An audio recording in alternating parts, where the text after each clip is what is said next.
Et attention, ça va être le départ, il n'y aura pas de tour de reconnaissance.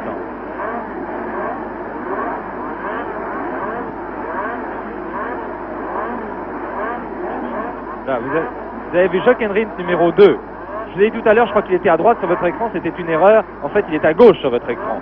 Il était à ma droite à moi, mais à gauche sur votre écran. Jochen Rindt, Jackie Stewart et Denny Hulme en première ligne. Vous verrez qu'il y aura une ligne droite avec au bout un premier freinage dans une courbe assez serrée à droite. C'est donc dans ce freinage que va se jouer la première place. Voilà, on fait avancer les voitures sur la grille de départ. Vous allez pouvoir bien regarder le premier freinage, car c'est là que va se jouer la première place vraiment au cours de ces premiers tours. Et j'aurai à mes côtés, vous allez l'entendre assez abondamment pendant toute cette course, mais je vais vous en parler tout de suite, François Sever, le récent vainqueur de la course de Formule 2 à Reims, qui vous donnera aussi quelques explications durant ce reportage.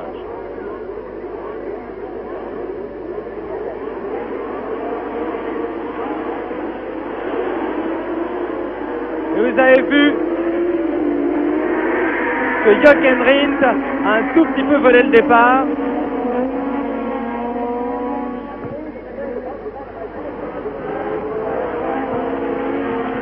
Et Jochen Rindt se trouve d'ailleurs en tête devant Jackie Stewart. Mais Jochen Rindt était évidemment le mieux placé sur sa grille de départ. Par conséquent, il a pu prendre le virage dans les meilleures conditions, comme Stommer dans les meilleures conditions. Il avait la corde.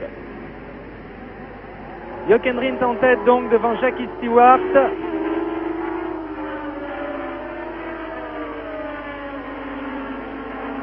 Au cours de ce premier tour, et vous voyez, vous vous rendez compte là sur ces vues de la largeur d'abord de la piste qui est très très large partout et aussi de la rapidité du circuit.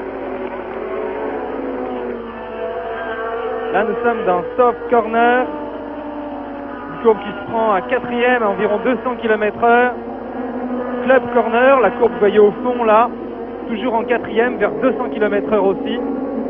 Ensuite une légère courbe à gauche, vous allez voir, qui passe à fond, absolument à fond. Et nous allons revenir devant les tribunes par Woodcote Corner, une courbe qui passe en 5e très très rapidement. Voilà, détaché déjà complètement, Jochen Rindt avec dans sa roue Jackie Stewart. En 3e position, c'est Denny Hulme, puis Pedro Rodriguez, et puis Bruce McLaren, et puis Chris Amon, Joe Seifert. Alors qu'en dernière position se trouve Joe Bonnier. Devant lui, c'est John Miles. Et enfin devant encore Jean-Pierre Beltoise, qui sur une voiture sur laquelle, il l'a avoué tout à l'heure, il se sent très très peu à l'aise parce qu'il l'a prise au dernier moment, il est très très mal installé. Eh bien, il n'a pas l'intention de vraiment forcer son talent pour finir à la 10e ou 12e place.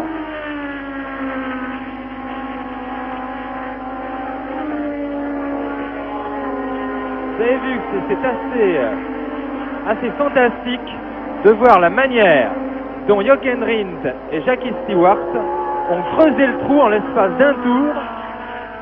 Ils ont dû prendre presque environ 2 secondes au 3e au cours du premier tour.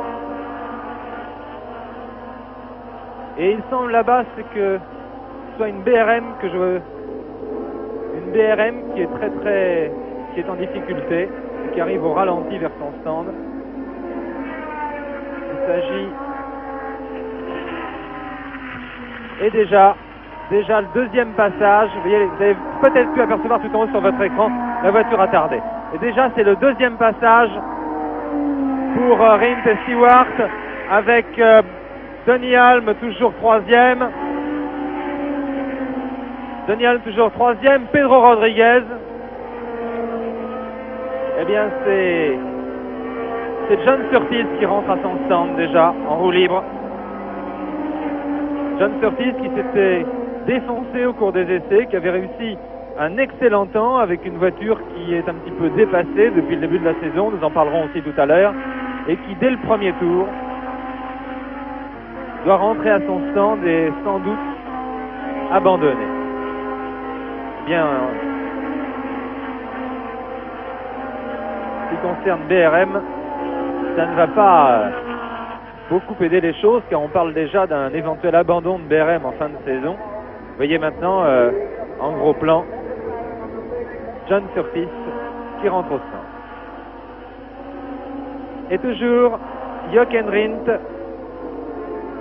Jochen Rindt qui semble prendre le meilleur sur Jackie Stewart. Ce n'est pas très net, non.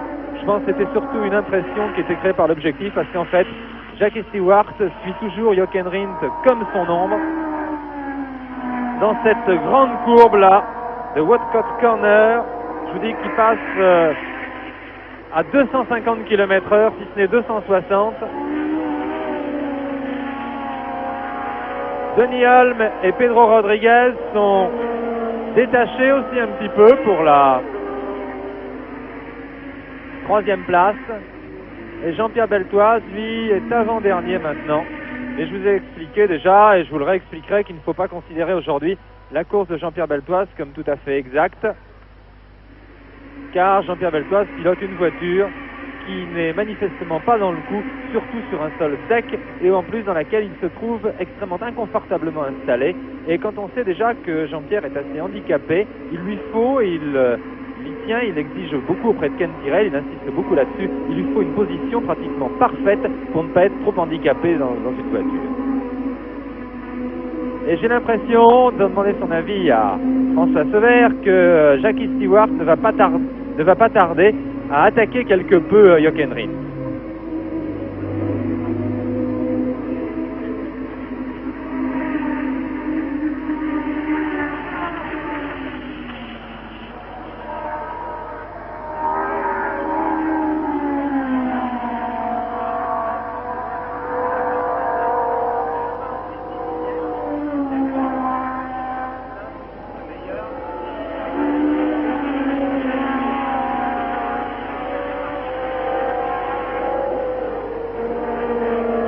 Je signale aussi que Pedro Rodriguez a dû se faire, comme on dit, une petite chaleur autour de ce tour de circuit, puisqu'alors qu'il était en 3e position, il a rétrogradé en 5e position. Il a dû faire une amorce de tête à queue, un petit travers ou quelque chose comme ça. En tout cas, il a rétrogradé en 5e position pour l'instant. Vous voyez que dans ce virage de Cobbs Corner, il faut prendre une trajectoire absolument parfaite. C'est d'ailleurs le cas dans toutes ces grandes courbes qui passent souvent presque à fond en accélération ou presque à fond, mais à condition d'avoir vraiment calculé sa trajectoire au millimètre. François Sever, justement, l'année dernière, quand il a conquis le titre de champion de France de Formule 3, avait bien failli gagner ici à Silverstone la course de Formule 3. Ça aurait été, je crois, la première fois qu'un pilote français gagne en Angleterre depuis Jean Béra il y a une quinzaine d'années. Vous allez me parler justement de la manière dont il faut prendre ces courbes du circuit de Silverstone.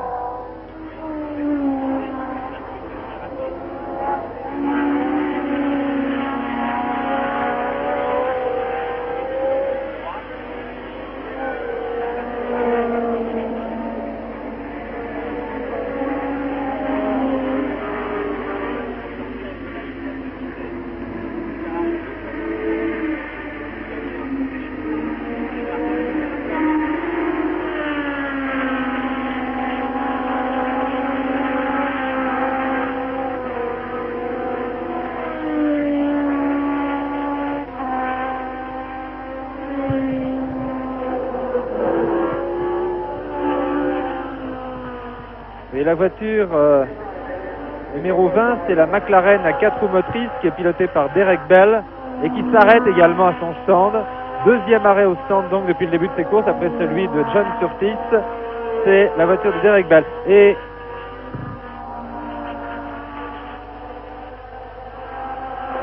deux arrêts donc déjà, alors que mon confrère Tommy Franklin, qui est là derrière moi désespéré, me prie de vous annoncer que malheureusement il ne réussit pas à obtenir la ligne avec Paris et que par conséquent il ne pourra pas vous faire ces brillantes interventions dont il a le secret dans France Inter.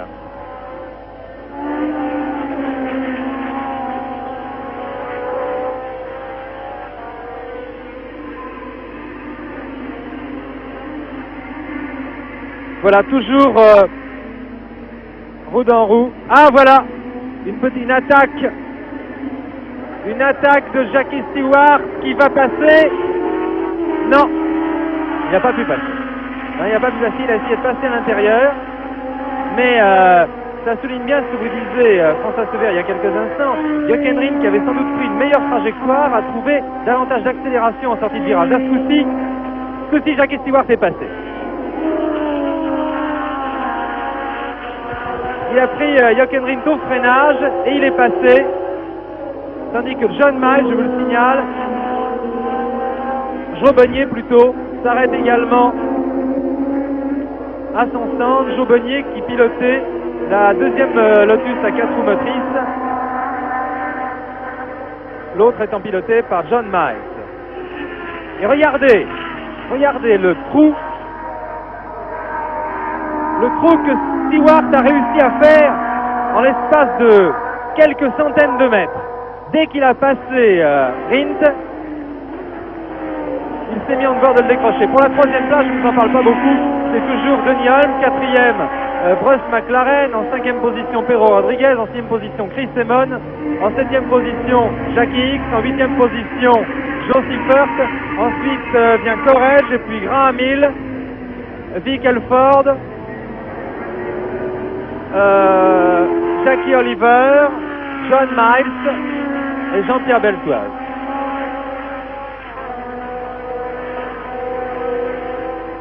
Voilà, on pousse la voiture de Jobonnier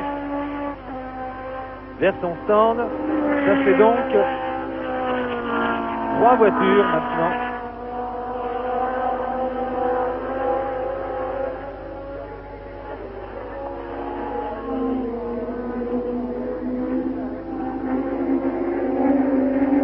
Et Jochen Rindt.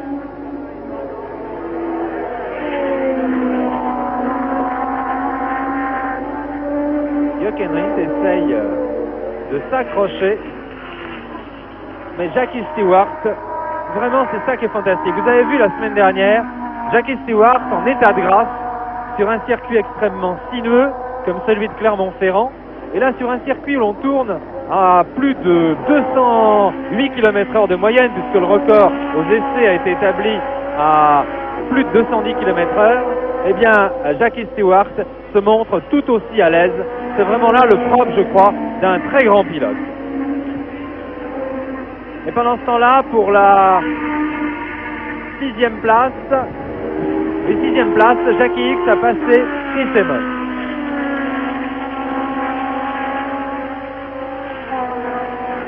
Jackie Stewart, déjà vainqueur de 4 Grands Prix sur les 5 qui sont disputés jusqu'ici.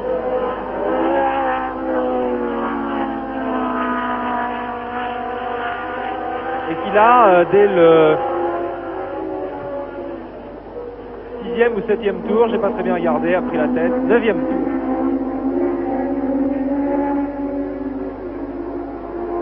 Ce Grand Prix de Grande-Bretagne comportera d'ailleurs 84 tours. Je vous rappelle que le circuit développe 4 km 800. Ça donc faire à peu près un peu moins de 400 km.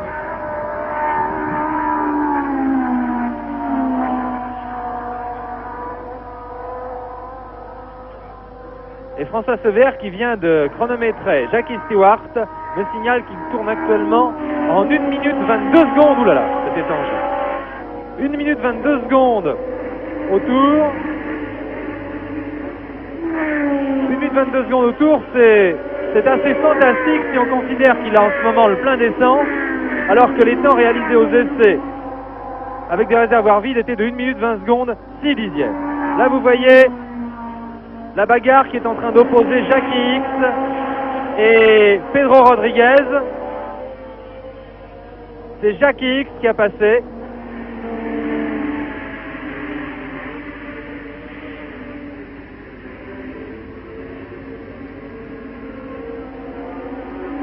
Jackie Ickx, dont vous vous souvenez sans doute de la lutte qu'il a opposée à Jean-Pierre Beltoise la semaine dernière à Clermont-Ferrand.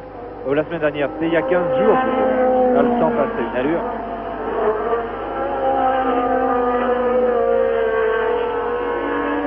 Jackie Hicks a réalisé un excellent temps aux essais, le 4e temps sur sa Brabham. Et là, il est en train d'opérer une sérieuse remontée. Il était seulement 7e ou 8e. Il était seulement 7e ou 8e au premier passage, 8e je crois, et là maintenant il doit être en 5e position. Voilà, en 5e position, derrière les deux McLaren, tandis que les deux Ferrari de Rodriguez et Emon sont 6e et 7e. Voilà, Jackie Hicks qui a doublé 3 adversaires en l'espace de 2 tours. Jackie Hicks est vraiment un très très grand champion en puissance.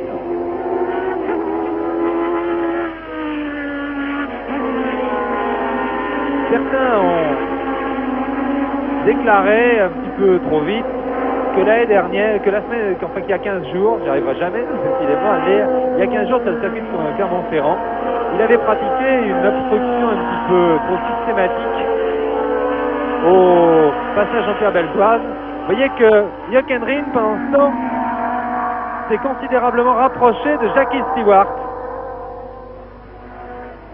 Ah oui, Jochen Rindt a repris, alors qu'il avait été distancé un court moment, a repris maintenant la roue de Jackie Stewart. Voilà, 3e tout seul, Denny Hulme, puis ensuite Brooks McLaren, et Jackie Hicks qui se jette à la poursuite maintenant de Brooks McLaren. Tandis qu'il y a 2 autres pilotes qui opèrent actuellement une belle remontée. Il s'agit de Graham Hill et de Pierce Corrège. Oui, je disais donc qu'on avait accusé un petit peu trop vite Jackie Hicks d'avoir pratiqué une politique d'obstruction systématique à Jean-Pierre Beltoise il y a 15 jours sur le circuit de Charade.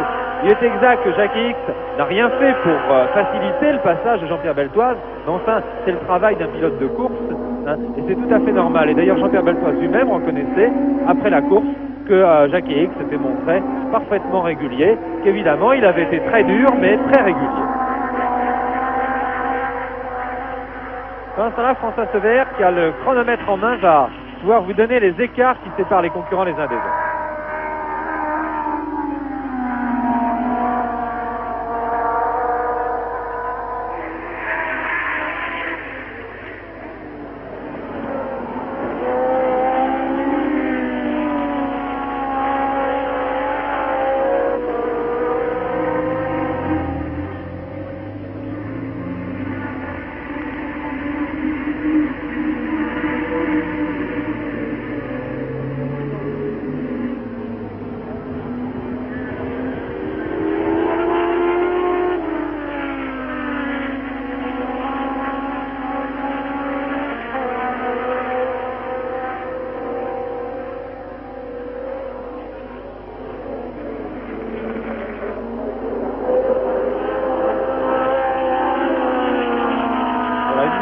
Secondes, 4 dixièmes pour Stewart au cours de son dernier tour. Vous voyez donc que ce Grand Prix est couvert vraiment par les 2 hommes de tête à une allure extrêmement rapide si on considère que les voitures ont le plein d'essence, alors qu'au cours des essais, elles tournent évidemment avec des réservoirs pratiquement vides.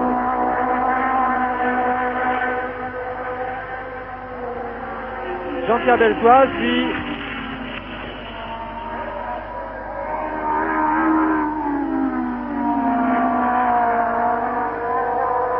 encore un passage de Stewart et de Rindt. Ils prennent cette grande courbe avant les tribunes, Cops Corner, une courbe à angle droit, je vous le répète, une courbe à angle droit mais qui est très très large, qui fait que en y calculant bien sa trajectoire, on y passe en 3e aux alentours de 160 km/h. Et là ici nous sommes dans Beckett Corner maintenant. Vous voyez qu'il y a un bout de ligne droite avec une légère courbe et que l'on arrive tout au bout là-bas vers une courbe à droite, soft corner. Stop corner qui se prend en quatrième à 200 km/h environ. On reste en quatrième pour cette portion de ligne droite, avant d'aborder toujours en quatrième et environ à la même vitesse, Club Corner. Et puis voilà, là maintenant, on accélère à fond, on passe la cinquième. Il y a une légère courbe qui passe absolument à fond, à back curve.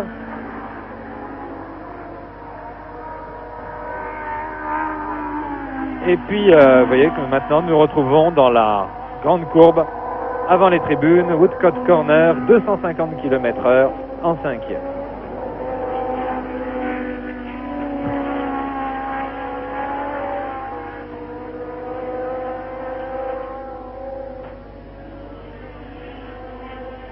Jean-Pierre Beltoise ne va pas tarder à se faire prendre un tour par les deux hommes de tête, Stewart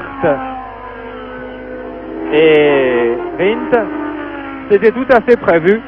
Je vous répète que Jean-Pierre Beltoise a dû à la suite, pour ceux qui n'auraient pas écouté le début de cette émission, que Jean-Pierre Beltoise a dû à la suite de l'accident qui est survenu à Stewart, sans qu'il soit d'ailleurs de sa faute, eh bien, a dû passer sa voiture à Jackie Stewart et par conséquent il s'est retrouvé obligé de partir avec la Matra à 4 roues motrices, une voiture qui est toute nouvelle, qui manque évidemment un petit peu de mise au point d'abord, ensuite sur les 4 roues motrices, étant donné qu'on envoie sur la Matra, par exemple sur la Matra MS84, on envoie grâce à un répartiteur de puissance, on envoie environ un tiers de l'énergie sur les roues avant et 2 tiers sur les roues arrière. Eh bien il y a une certaine perte de puissance. Vous voyez que Jean-Pierre Beltoise, que vous voyez ici en gros plan, a été doublé, voilà, va être doublé par Jackie Stewart et par Jochen Rindt.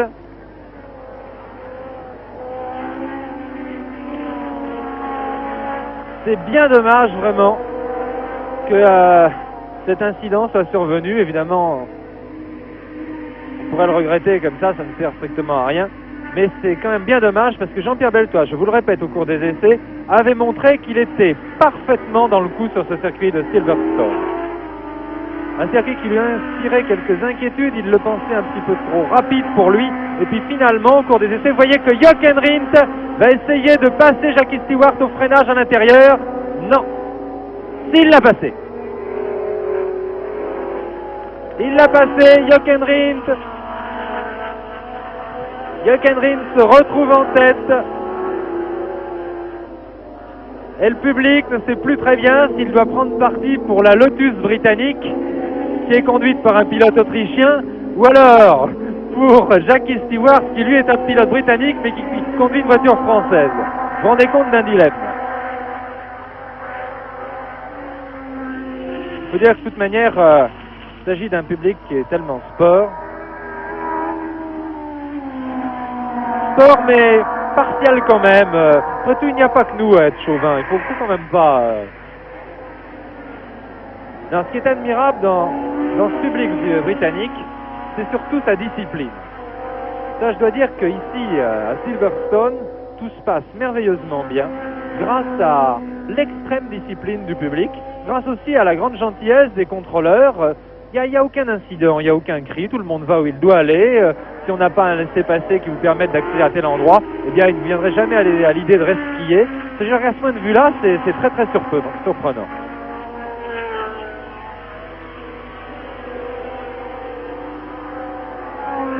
Par contre, une autre réflexion qui vous est peut-être venue à l'esprit en regardant ces premiers tours du Grand Prix de Grande-Bretagne, c'est que si les pilotes étrangers font beaucoup de remarques souvent sur la sécurité des circuits français, eh bien le circuit de Silverstone n'est absolument pas parfait et bien loin de là à cet égard. En effet, vous avez sans doute pu voir qu'il n'y a pas la moindre échappatoire avant les freinages les plus importants du circuit. Et ce qui fait que si par exemple un pilote voyait ses freins lâchés, eh bien je ne sais pas du tout comment ça se passerait, mais certainement très mal. Le public aussi est très mal protégé, il est situé assez près de la bordure de la piste. Non, ça sur le plan de la sécurité, vraiment c'est pas un circuit qui peut servir d'exemple. François, qu'est-ce que vous en pensez?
Merci François. Et Jochen Rindt précède toujours Jackie Stewart. Jochen Rindt, qui, vous savez, cette année est passé chez Lotus, alors que l'an dernier, il était le coéquipier de Jacques Brabham. Eh bien, Jochen Rindt, jusqu'ici, n'a pas terminé un seul des 5 premiers Grands Prix du championnat du monde. Et pourtant, il s'est toujours trouvé en excellente position au cours de chaque Grand Prix. Un des meilleurs temps aux essais, parfois en tête. Je vais vous le dire, par exemple, c'est très facile à voir. En Afrique du Sud, au cours du premier Grand Prix, il avait réalisé le 2e temps aux essais, mais il a cassé son moteur au cours de ses essais. Et celui qu'il avait pendant la course n'était pas très bon, il a dû abandonner. Au cours du Grand Prix d'Espagne, il avait réalisé le meilleur temps aux essais, il était largement en tête, il a son aileron qui a cassé, vous vous en souvenez peut-être, cette course était retransmise en direct sur la 2e chaîne. Il a cassé son aileron, il est sorti de la piste, il a tapé dans les fascines, il a été blessé légèrement. À Monaco, il était forfait après son accident de Barcelone. À Zandvoort, il était en tête après avoir réalisé le meilleur temps aux essais, il a cassé un arbre de transmission. Enfin, à Clermont-Ferrand, il faut dire qu'il n'était pas très à l'aise car sur ce circuit tourmenté, eh bien, Jochen Rindt était un petit peu malade. Là, c'est Jackie Oliver, je pense, sur la BRM qui est doublé à son tour après Jean-Pierre Beltoise par les 2 hommes de tête. À Clermont-Ferrand, dont j'étais en train de vous dire que Jochen Rindt avait occupé au début la 3e place et puis, alors qu'il était en 5e position, il a dû abandonner.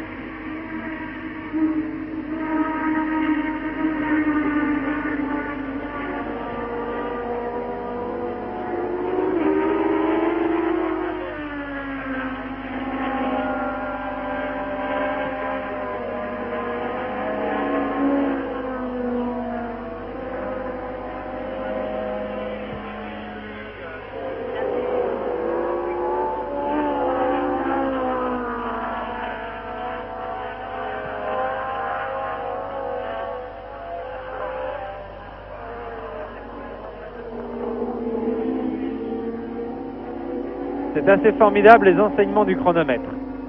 C'est d'ailleurs vraiment le bon moyen de sauver une course automobile. Avec un bon chronomètre, on peut prévoir à peu près tout ce qui va se passer. Oui, j'étais en train de vous parler de Jochen Rindt, donc qui est en tête de cette course et qui jusqu'ici a donc été accablé soit par une certaine malchance, soit par un manque de solidité de sa voiture aussi.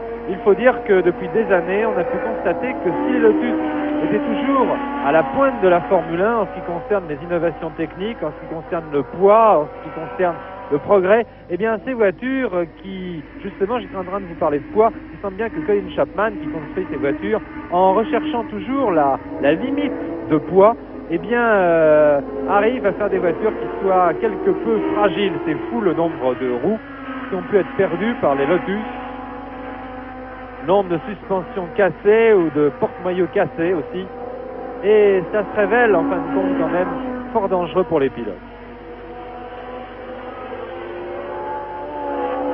Quant à Jackie Stewart, qui suit pour l'instant Jochen Rindt, ces 2 hommes, on s'accorde actuellement d'ailleurs à les considérer comme les 2 meilleurs pilotes de Formule 1.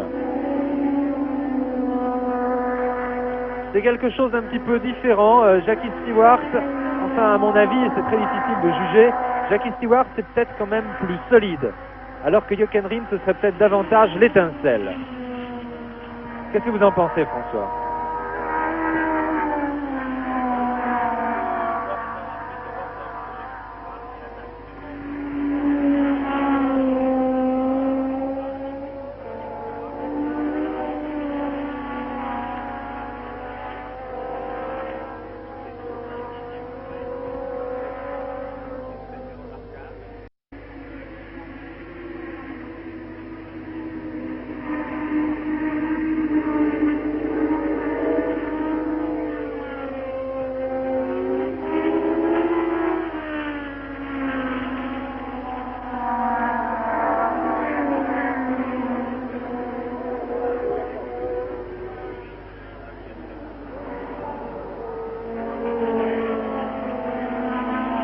Et vous voyez là en ce moment que Jackie X est revenu dans les roues des McLaren. Tout au moins de la McLaren Damon. De la McLaren Damon, excusez-moi. C'est la McLaren de Bruce McLaren.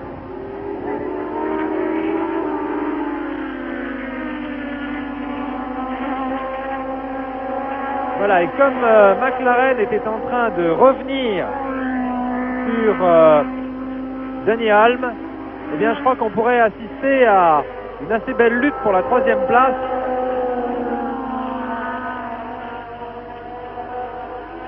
Une assez belle lutte pour la 3e place entre Bruce McLaren, Jackie Hicks et Denny Hulme.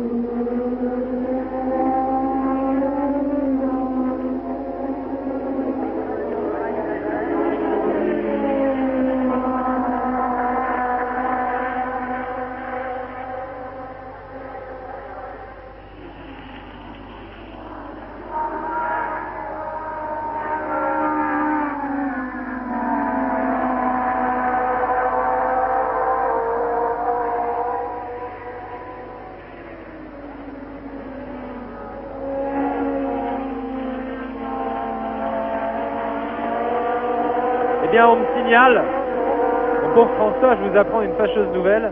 On me signale que chaque fois que je vous demande de dire quelques mots, eh bien on ne vous entend absolument pas.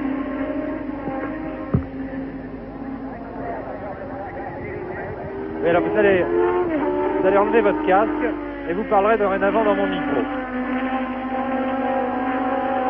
Ben, c'est très dommage parce que je peux vous dire que François Sevère vous avez sorti quelques réflexion extrêmement intéressante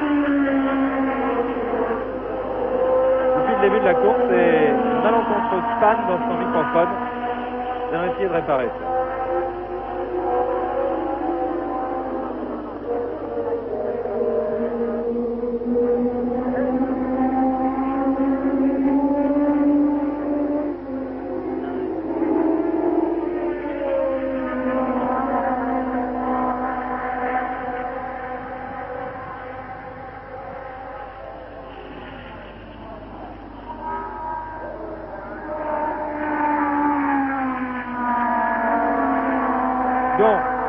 Nous avons pas mal d'ennuis avec nos micros. Et pendant ce temps-là, j'étais en train de vous parler de la belle lutte qui allait s'opérer pour la 3e place. Et bien, vous voyez que si Bruce McLaren là, occupe la 3e position avec la McLaren numéro 6, il a derrière lui Jackie Hicks qui est donc 4e.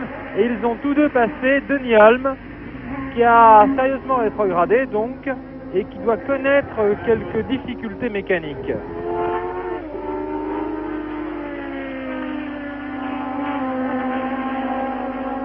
Vous voyez que Denny Hulme semble lâché par Amon et Hicks.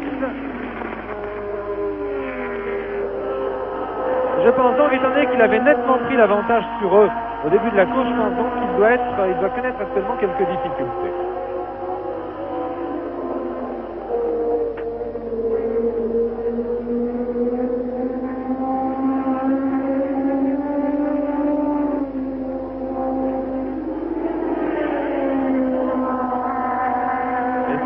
Pas beaucoup de chance avec les micros et les récepteurs de nos amis britanniques. L'autre jour c'était Jean Reynal, je crois qu'il avait bien du mal à faire fonctionner son récepteur, et bien ce coup-ci c'est nous qui avons beaucoup de mal à faire fonctionner nos micros.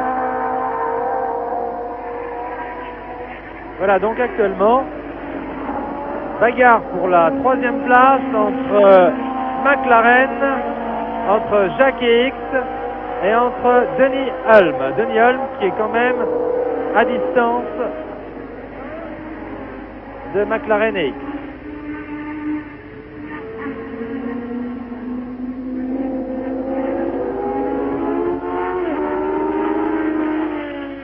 C'est assez curieux d'ailleurs de voir ces McLaren qui en début de saison semblaient quelque peu dépassés, et bien qui maintenant sont revenus tout à fait dans le coup en Formule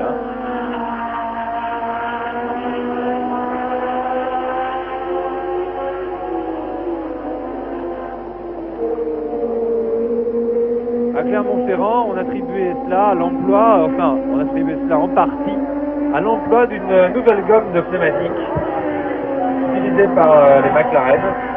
Il faut dire que l'importance et le rôle des pneumatiques devient de plus en plus important en Formule 1. Les pneumatiques jouent vraiment un très très grand rôle.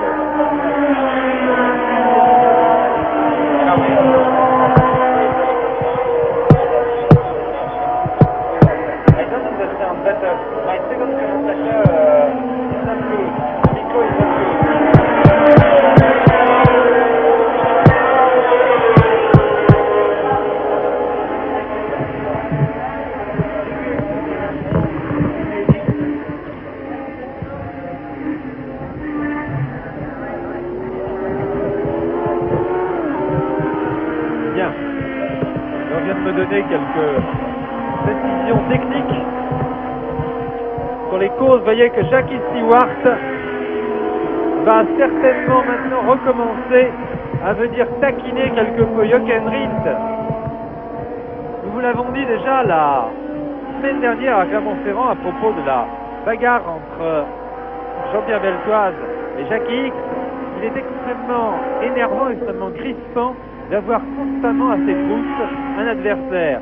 Ça vous pousse en quelque sorte à la faute. En plus, on est constamment obligé de regarder dans ses rétroviseurs qui, évidemment, prend une grande part de votre attention, en tout cas une part importante de votre attention. Et Jackie Stewart est actuellement en train d'essayer donc de pousser Jochen Rindt à la faute. Il va le harceler, certainement.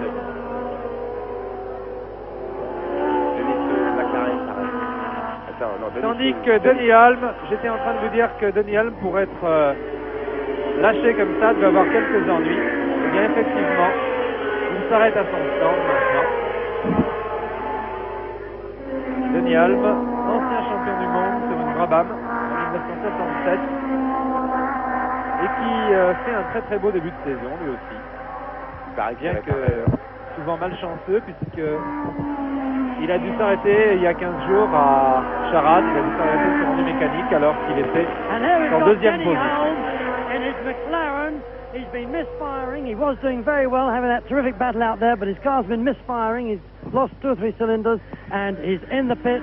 The mechanics are seeing what they can do about it. They're changing spark plugs, but of course he's losing valuable time. He's talking to Ron Turner, la chance de pouvoir entendre mon confrère britannique, Les the manager of McLaren. Pouvoir savoir ce qu'il va demander à Denny Hulme. Moi, personnellement, je ne l'entends pas du tout.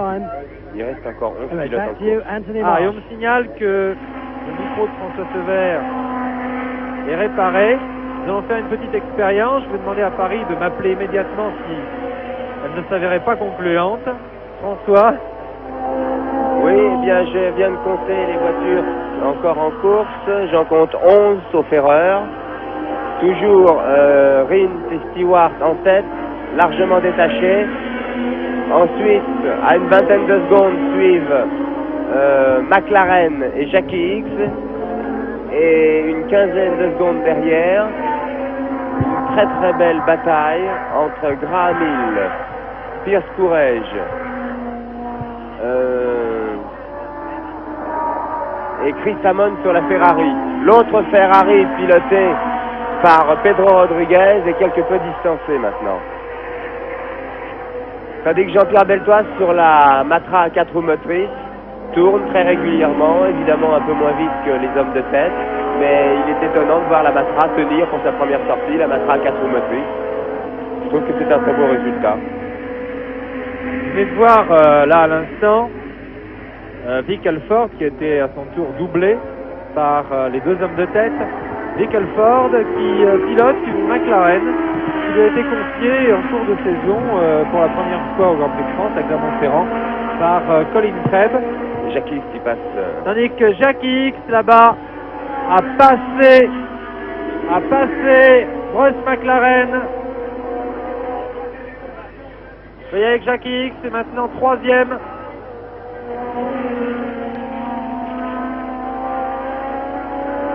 Jackie X 3e. Tandis que pour la 5e place, comme vous le disiez à l'instant, François Sever, il y a une bagarre assez colossale entre Graham Hill entre Grahamil, Josifert, les deux Ferrari de Emon et de Rodriguez. Et Pierre Courage. Et également Pierre Scorage. Mais le réalisateur anglais nous montrera certainement tout à l'heure quelques passages de cette lutte. Pour l'instant, là, ce sont les deux premiers. Non, c'est Jackie Hicks plutôt. Et Bruce McLaren, par conséquent, le troisième et le quatrième. C'est une course qui, pour l'instant, est passionnante car, si vous voulez, ça bagarre un petit peu à tous les échelons. Ça bagarre en tête pour la première place entre Jochen Rindt et Jackie Stewart. Ça bagarre pour la troisième place entre Jackie Hicks et Bruce McLaren. Ça bagarre pour la cinquième place entre Graham Hill, Josifert, Keith Emon, Pedro Rodriguez et Pierre Scorage. Et donc, un peu à tous les échelons de la course, il se passe des choses très intéressantes. Il manque Rodriguez. Parce qu'on a Graham Hill là, en tête du peloton, devant Pierre Scorage, non, devant Stiffer, Courage et Chris Amon. Et Rodriguez qui est quand même largué. Pedro Rodriguez, oui, dans le groupe de 5, dont je vous parlais à l'instant, se fait pour l'instant légèrement distancé. Pedro Rodriguez qui l'année dernière, au volant de BRM qui était assez dépassé, il faut bien dire, par beaucoup d'autres marques, a fait des courses assez prodigieuses, assez étonnantes, prenant la tête de Grand Prix à plusieurs reprises et faisant plusieurs places d'honneur, et qui pourtant, au début de cette saison, s'est retrouvé sans volant. Ce qui est assez étonnant, étant donné que Pedro Rodriguez peut être considéré vraiment comme un des meilleurs pilotes actuels de Formule 1. Et puis ensuite, il s'est vu confier une vieille BRM sur laquelle il a été obligé de se freiner en queue de peloton. C'était un spectacle assez déprimant de voir un aussi bon pilote que Pedro Rodriguez se traîner dans une telle voiture. Et puis heureusement, là, les choses sont un petit peu rentrées dans l'ordre au cours de ce Grand Prix de Grande-Bretagne, puisque Pedro Rodriguez s'est vu confier une Ferrari de Formule 1, au cours de laquelle il a fort bien tourné aux essais. Et là, il a fait un début de course tout à fait excellent. En ce moment, il rétrograde un peu, mais peut-être dû à sa voiture.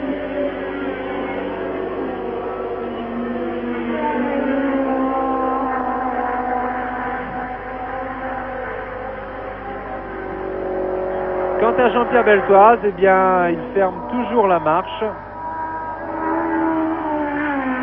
Là, vous voyez les deux voitures de tête, toujours, celle de Jochen Rindt et celle de Jackie Stewart, qui semble, pour l'instant, avoir renoncé à attaquer, Jochen Rindt. Il attend peut-être son heure. Et Denis Holm s'arrête là-bas pour la deuxième fois. Il était reparti tout à l'heure, il s'arrête pour la deuxième fois. Et donc Jean-Pierre Beltoise ferme pour l'instant la marche, mais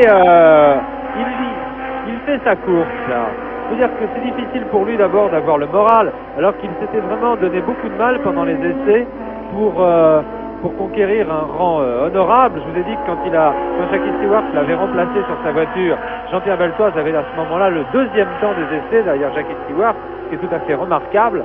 Hein. Et puis le fait d'être obligé de partir avec la 4 roues motrices, une voiture qu'il sait très bien ne pas être du tout dans le coup dans ce Grand Prix, eh bien on ne peut pas dire que ça lui ait donné grand moral.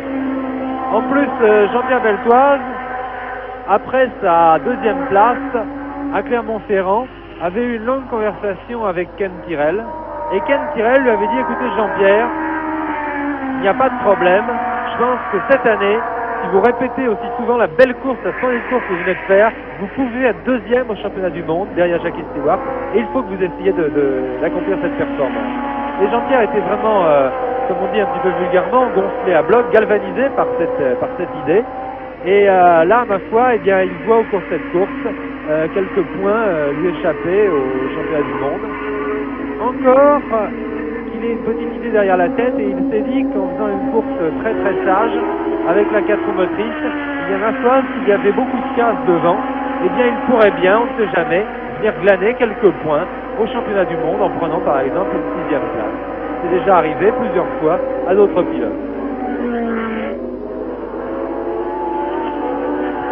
Et cela est même arrivé à Jean-Pierre Beltoise, si mes souvenirs sont bons, de prendre un point au championnat du monde avec une Formule 2 lestée pour pouvoir participer à une course de Formule 1 en Afrique du Sud l'année dernière. Par conséquent, ne vous étonnez absolument pas si vous voyez Jean-Pierre Beltoise en dernière position de ce Grand Prix de Grande-Bretagne.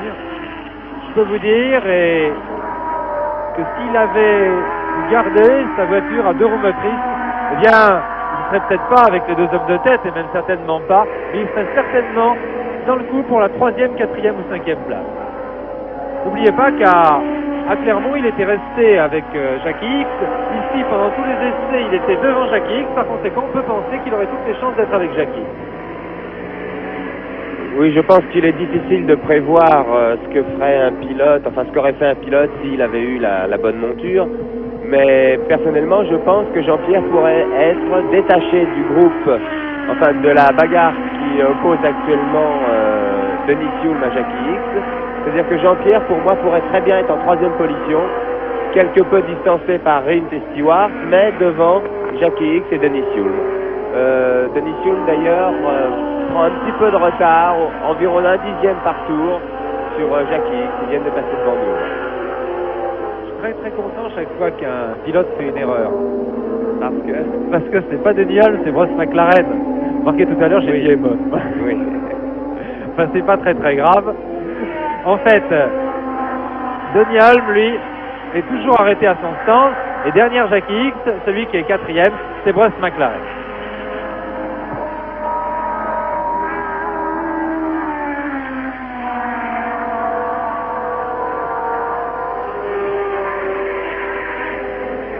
Et là, Jochen Rindt et Jackie Stewart. Je souhaite vraiment qu'aucun de ces 2 pilotes ne casse avant l'arrivée de ce Grand Prix, car j'aimerais beaucoup personnellement voir l'issue d'un duel comme celui-ci entre Jochen Rindt et Jackie Stewart.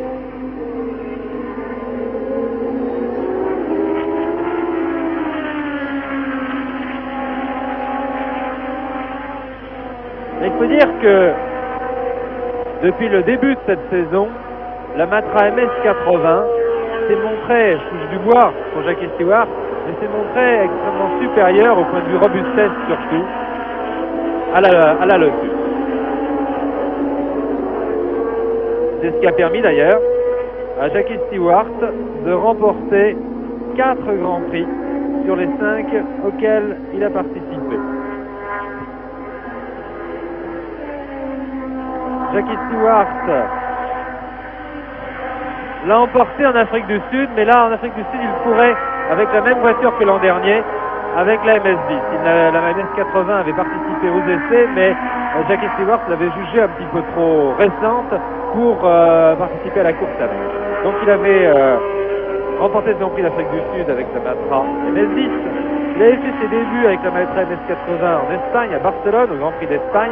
Et là, je dois dire qu'il avait été un petit peu aidé par la chance pour gagner ce Grand Prix, car il avait fallu plusieurs abandons, ceux de Jochen Rindt, ceux de Graham Hill, ceux de Chris Amon, pour que Jackie Stewart puisse l'emporter. Enfin, ça fait partie des aléas de la course. Et puis, Jackie Stewart à Monaco, alors qu'il était détaché, seul en tête depuis le départ, avait été contraint à l'abandon.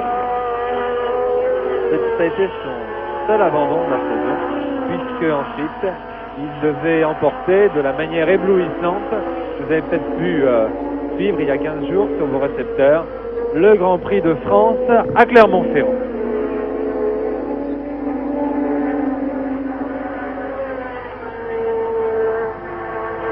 Je crois, François, qu'il serait très très souhaitable que vous me répétiez vos réflexions sur le pilotage que demande ce circuit de Silverstone et que les téléspectateurs n'ont pas pu entendre tout à l'heure.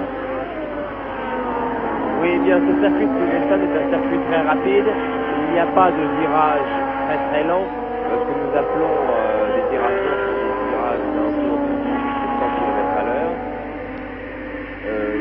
quelque chose de nouveau. Oui, je vais vous interrompre un instant, car en ce moment, le réalisateur est en train de nous montrer la lutte qui oppose pour la 5e place les 4 voitures dont nous parlions tout à l'heure. Vous avez vu là la numéro 10, c'est celle de Seifert, et puis derrière, il y a celle de Graham Hill, Chris Amon et Pierce Courage, lequel est passé là. Là, c'est Chris Amon qui est passé. Donc, Joe Seifert est un petit peu devant, là, en 5e position. Et puis derrière, il y a Chris Amon. Derrière à la lutte, il y a Chris Amon, il y a Graham Hill et il y a Pierce Courage. Là, je vais vous laisser continuer vos réflexions sur le pilotage. Oui, je disais donc que ce circuit de Silverstone est un circuit très rapide. Il n'y a pas de virage lent, de virages qui se prennent environ 100 km/h ou 80 ou même 120 km/h. Ces virages lents, on doit les négocier de façon à sortir avec un maximum de puissance, avec une accélération maximum, c'est-à-dire qu'il faut sortir en ligne pratiquement. Et la vitesse instantanée dans le virage apporte peu. L'important est de sortir avec un maximum de puissance de façon à monter les rapports, les vitesses, de changer de vitesse très rapidement. Alors qu'ici, ce sont toutes des courbes qui se passent entre 160 et 250 km/h. Et à quel tour? L'important est la vitesse instantanée en virage avec la vitesse de sortie. Parce que si un pilote sort avec environ 100 tours moteur de plus que son suivant immédiat, il va garder ses 100 tours moteurs jusqu'au bout de la ligne droite qui suit le virage. Ces 100 tours moteurs pourront représenter peut-être jusqu'à 10 km/h selon les rapports de boîte de vitesse. Il est évident qu'une ligne droite parcourue 10 km/h plus vite qu'un autre concurrent vous donne un avantage sérieux.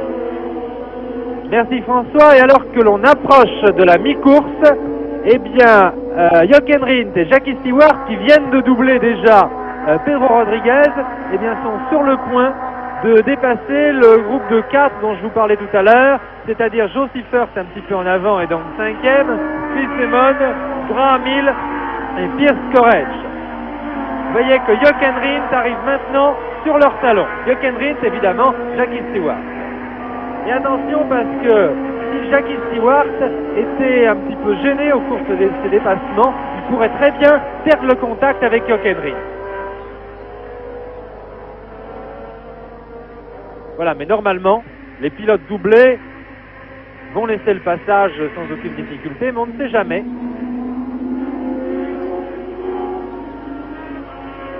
Voilà, vous voyez, Jochen Rindt, oh là là, laisser le passage sans aucune difficulté, ça n'a pas été le cas dans ce virage. Et Jackie Stewart en profite, non. Vous voyez que Jochen Rindt, au moment où il allait être doublé par... Oh là là, mais là c'est... Ils sont passés tous les deux, là, oui. Ils ont doublé tous les deux Pierce Courage.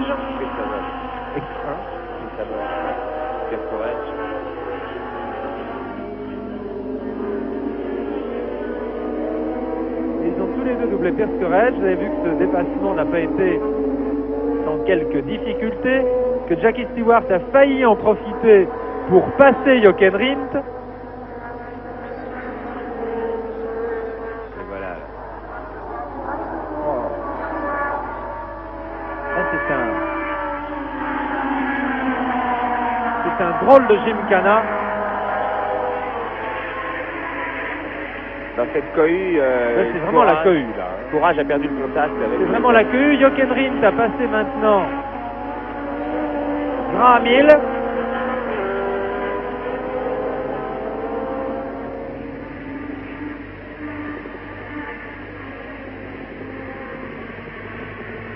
Jochen Rindt a pu passer Graham Hill. Stewart pas encore. Stewart n'a pas encore fini. Oui, Stewart lui n'a pas pu passer. Je l'ai dit tout à l'heure que Stewart risquait d'être gêné au cours de ses dépassements. Et bien en fait ça a été le cas.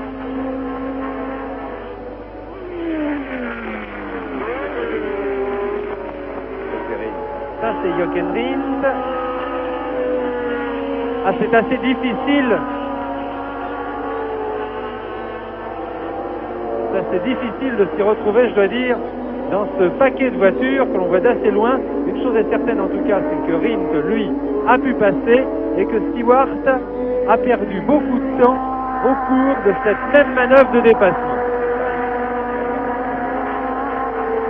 Bien, en effet, Stewart, oh là là. Voilà, Stewart maintenant vient de passer les autres, mais il a perdu environ 2 une secondes. seconde et demie. Il a perdu environ 1 seconde et demie sur Jochen Rindt au cours du dépassement. Il va donc maintenant devoir s'élancer à nouveau à la poursuite de Jochen Rindt. Dans ce dépassement, on a pu voir que Graham Hill a été, pour Jackie Stewart, le pilote le plus difficile à passer. C'est-à-dire qu'il a fait le jeu d'équipe en essayant de retarder au maximum Jackie Stewart, tout en étant très correct bien sûr, parce que une réclamation est toujours possible à poser après la course, dans le cas où la gêne est trop manifeste. Mais enfin, cela a tout de même permis à Jochen Rindt de prendre près de 2 secondes d'avance sur Jackie Stewart. Et nous allons voir comment Jackie Stewart va pouvoir revenir, s'il revient. Vous voyez, je m'attendais effectivement à ce qu'il se passe quelque chose. Remarquez, vous savez, il est très très difficile de dire avec certitude que Graham Hill a gêné Jackie Stewart pendant le dépassement. Ce n'est pas certain. Il se peut également que ce soit le hasard. Et puis vous avez vu aussi quel a été le gymkhana qui a été nécessaire pour doubler ce groupe de 4 là. Et par conséquent, il se peut aussi que Stewart ait été gêné tout à fait fortuitement. D'ailleurs, vous avez pu voir que cette manœuvre de dépassement a bien failli lui être bénéfique, au contraire, hein, puisque il a failli passer d'abord Jochen Rindt au début. Rodriguez a recollé. Et Pedro Rodriguez a profité de tout cela, de ce dépassement qui a occasionné certainement un certain ralentissement. Pedro Rodriguez en a profité pour revenir sur le groupe qui se bat actuellement pour la 5e place. C'est une jolie course. Vraiment une jolie course. C'est sans doute, oui, le plus beau Grand Prix de Formule 1 que je vois. De toute façon, on pouvait s'y attendre. Vu les 17 engagés, on avait un très beau plateau au départ. Les temps aux essais étaient très très serrés. Donc on pouvait s'attendre déjà au départ à une très très belle course avec des bagarres à tous les échelons. Un mot maintenant aussi de la bagarre qui oppose Jackie X et Chris Amon. Eh bien, Jackie X et Wes McLaren, décidément, je vais toujours le confondre avec Chris Amon. D'ailleurs, je trouve qu'ils se ressemblent un peu, Wes McLaren et Chris Amon, physiquement, j'entends. Oui. Du point de vue tête, il y a une petite ressemblance entre Wes McLaren et Chris Amon. Oui, donc, Jackie X a pris assez nettement, il a pris environ 3-4 secondes d'avance sur Wes McLaren pour la 3e place. Wes McLaren est donc 4e et en 5e position.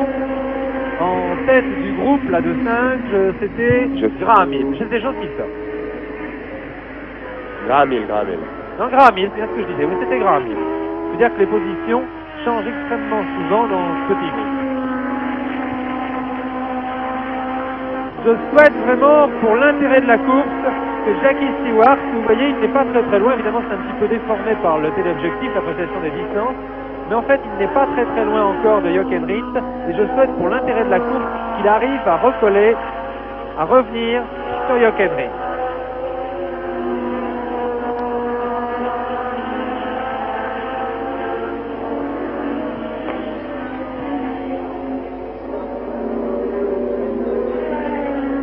En tout cas, Jackie Stewart et Jochen Rindt ont vraiment fait preuve de leur supériorité actuelle sur tous les autres pilotes de Formule 1, surtout sur ce circuit d'ailleurs, puisque avant la première moitié de la course, avant la fin de la première moitié de la course, ils ont réussi à doubler tous les autres concurrents. Et il me semble que Jackie Stewart revient. Il y a 1 seconde 9 dixièmes d'écart. François Sauver va prendre les écarts, mais il me semble que Jackie Stewart revient peu à peu sur Jochen Rindt.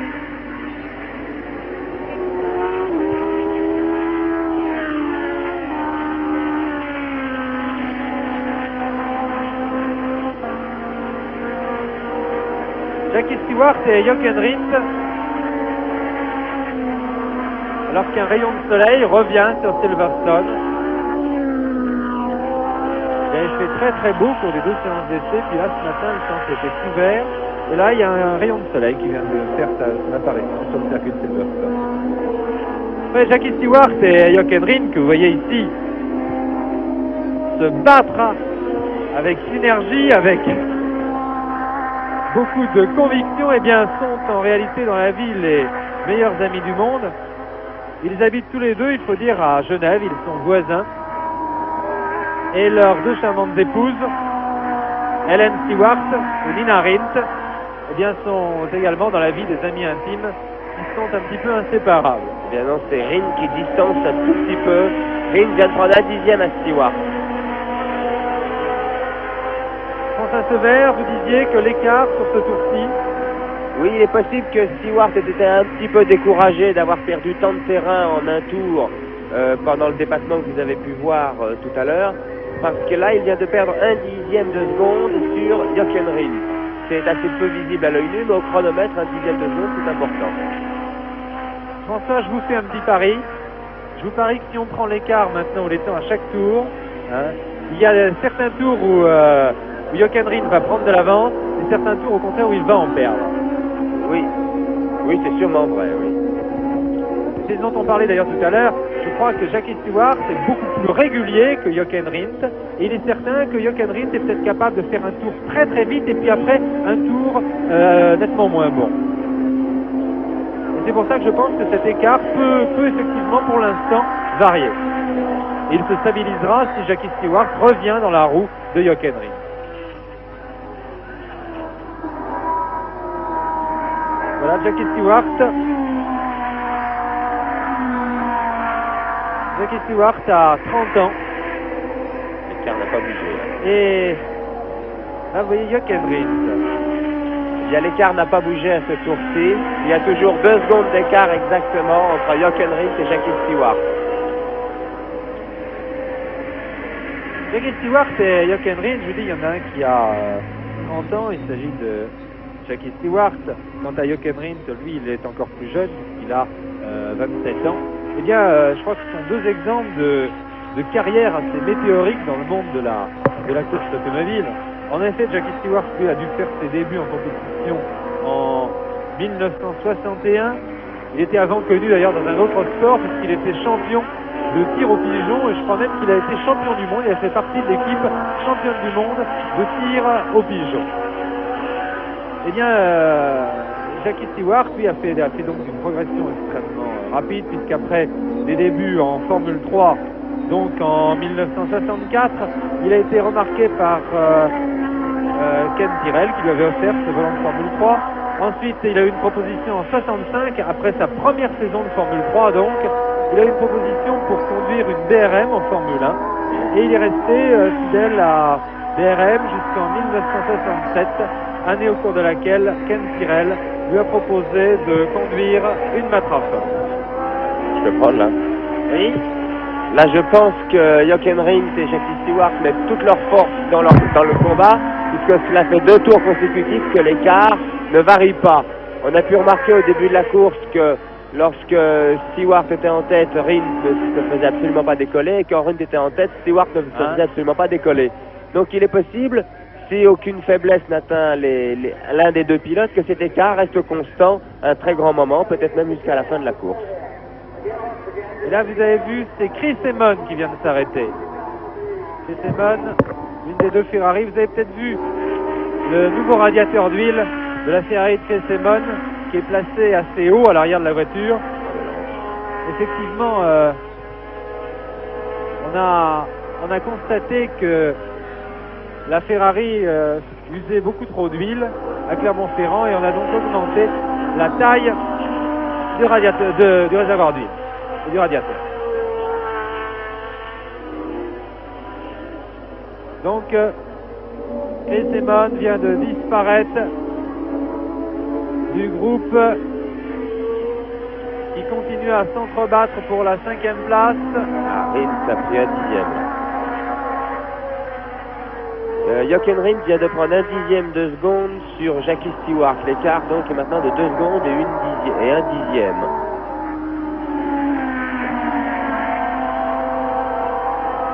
Tandis qu'en 5e position, on trouve maintenant Graham Hill qui a pris le meilleur sur Joe Seifert. Vous voyez Graham Hill qui vient de passer là, qui est avec Joe Seifert et Pierce Courage. Je crois que c'est Pierce Courage qui vient d'aller faire un petit tour dans l'herbe là.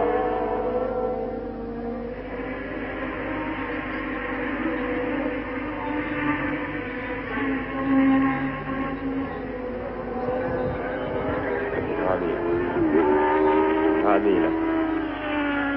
Voilà Graham Hill, très reconnaissable. And the number 1 Ferrari driver, Chris Amon, who's been going so very well this season, but never quite making it, and he's never actually won a Grand Prix. Chris Amon is out of the race, it looks like, because he's got gearbox trouble. He came and the mechanics got the lever out of gear. It was stuck in gear, but they got it out of gear, and they're now juggling around with the gear selection. Son abandon ou son arrêt d'ailleurs, and I shouldn't think he's going to be able to be considered as a contender any longer. Back to you, Anthony Marsh. L'écart entre Jochen Rindt et Jackie Stewart ne bouge toujours pas. Il y a 2 secondes et 1/10 d'écart. Je crois vraiment que les deux hommes sont en train d'attaquer le plus qu'il leur est possible. L'un pour garder son avantage, l'autre pour revenir.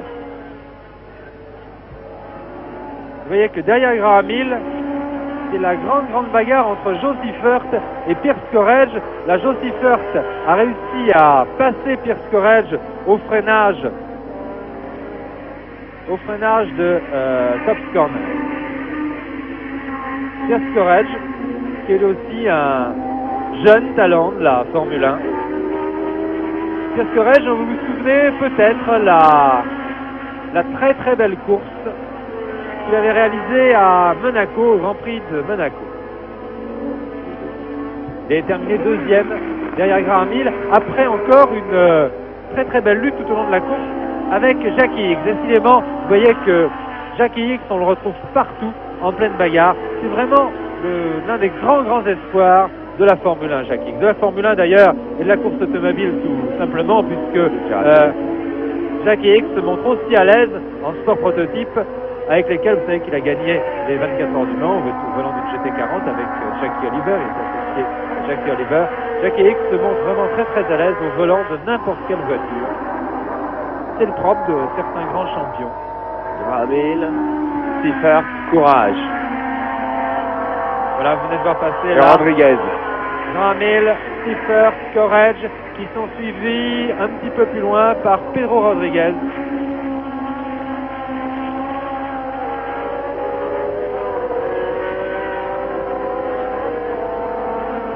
On en est où là?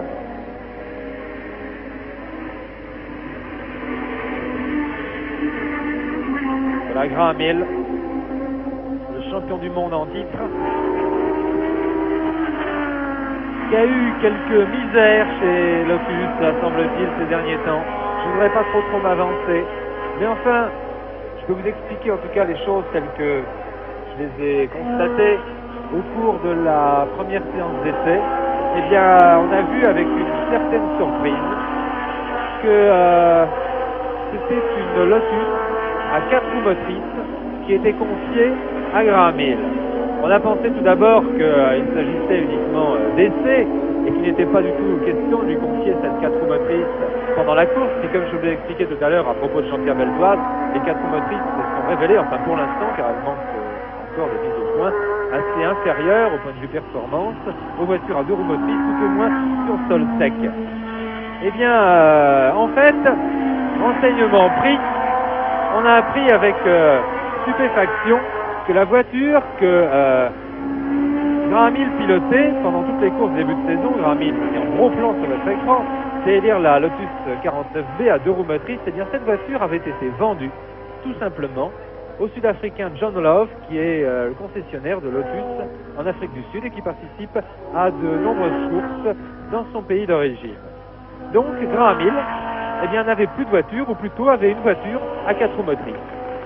qu'il acceptait en apparence assez flegmatiquement, mais ça devait bouillonner pas mal à l'intérieur, et c'est ainsi qu'il a été voir Ken Tyrrell en lui disant bravo, il y a mon directeur d'écurie, Colin Chapman, qui vous donne le championnat du monde, puisqu'il a vendu ma voiture. Et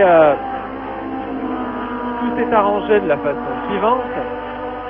Joe Bonnier, excusez-moi, je rentre dans les détails, là c'est un petit peu compliqué, mais enfin je pense que c'est assez facile à suivre quand même. Joe Bonnier avait acheté à Lotus une deux roues motrices et il a prêté cette voiture qu'il venait d'acheter à Lotus, il l'a prêtée à Graham Hill. En effet, Graham Hill est actuellement deuxième au championnat du monde et Joe Bonnier a fait preuve de très très bonne camaraderie, estimant que Graham Hill avait quelque chose à défendre au championnat du monde, avait sa deuxième place à défendre au championnat du monde. Il lui a prêté sa voiture et il a pris, lui, la deuxième Lotus à 4 roues motrices. En effet, Joe Bonnier participe à sa première course de Formule 1 de la saison et par conséquent, lui n'a pas grand-chose à défendre. François Sevère, l'écart entre les deux premiers? Eh bien, l'écart maintenant est de 2 secondes et 8 dixièmes. Rins a donc pris un léger avantage sur Jackie Stewart. Alors il est une chose à noter, c'est que maintenant nous avons parcouru plus de 50 tours sur les 84 de la course et la piste devient de plus en plus glissante à cause de l'huile qui y est répandue et également de la gomme des pneus qui reste accrochée à l'asphalte de la piste. Et on sait très bien que dans ces conditions de course, le Firestone qui équipe les Lotus peut avoir un léger avantage lorsque la piste est ainsi recouverte d'huile. Et peut-être est-ce une explication au retard que prend peu à peu Stewart sur Jochen Rindt. Pas les marches ou alors Ah oui. Enfin, dans ma bouche, c'est peut-être...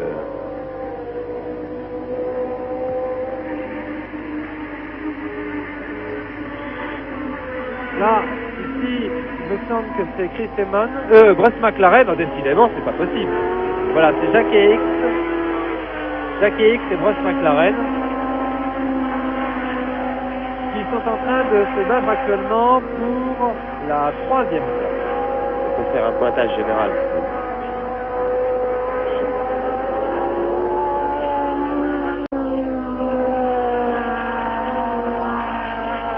Il reste 30 tours, environ 40 minutes à peu près. Un maximum.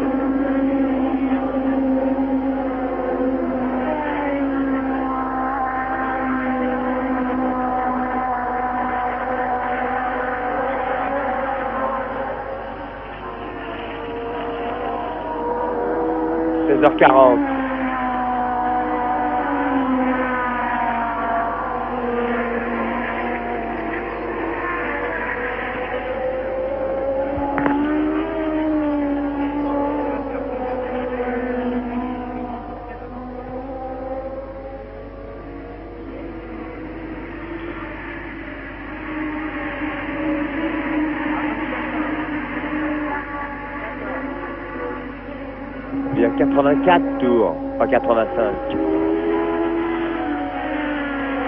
Bien, je voudrais bien m'excuser de vous avoir abandonné pendant quelques instants. Donc, on peut faire un pointage général. Communication avec Paris pour avoir des détails sur l'arrivée de l'étape du Tour de France aujourd'hui, car en effet, elle doit à peu près coïncider avec l'arrivée de Grand Prix de Silverstone et par conséquent, nous sommes en train d'essayer de trouver une solution. On peut faire un pointage général au 55e tour. Voilà. Bien, François Sevère me propose un pointage de tous les concurrents au 55e tour, bien sûr, c'est très intéressant. En première position, bien, vous le savez, nous avons Jochen Rindt, qui est suivi à 2 secondes et demie par Jackie Stewart. En troisième position vient Jackie Hicks. En quatrième position, Bruce McLaren. Bruce McLaren qui a été doublé, je pense, par... Non, pas encore. C'est le 7. Oui. Est-ce que Bruce McLaren dans le site? Bruce McLaren, est-ce qu'il est Oui, doublé? oui, il est à un tour. Bon, Bruce McLaren a été doublé par les deux hommes de tête. Par conséquent, Jackie Hicks, normalement, qui n'était pas très loin devant Bruce McLaren, ne devrait pas tarder à être à son tour doublé par Jochen Rindt et Jackie Stewart. En 5e position, un groupe de 4 voitures. Nous trouvons Graham Hill, donc qui lui est 5e, Josie Firth qui est 6e, Peter Courage qui est 7e, et Pedro Rodriguez un petit peu distancé. Qui est un tout petit peu distancé, et qui se trouve donc en 8e position. Ensuite vient Vic Elford, qui lui aussi est à un tour, en 9e position. À 2 tours, John Miles sur la Lotus à 4 roues motrices. Et à 3 tours, Jean-Pierre Beltoise sur la Matra Ford à 4 roues motrices. Voici les positions donc au 55e tour, à 29 tours de la fin de la course. Hein? Entre Rindt et... Ouais. Et actuellement, Jochen Rindt augmente imperceptiblement son avance sur Jackie Stewart, puisque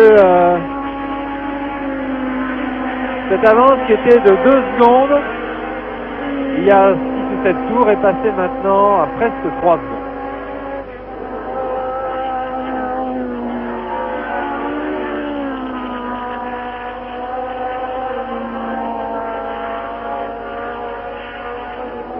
C'est un écart qui va être maintenant très difficile à remonter sur Jackie Stewart. D'autant plus que, contrairement à ce que je pensais tout à l'heure, Jackie Stewart ne revient pas sur Jochen Rindt.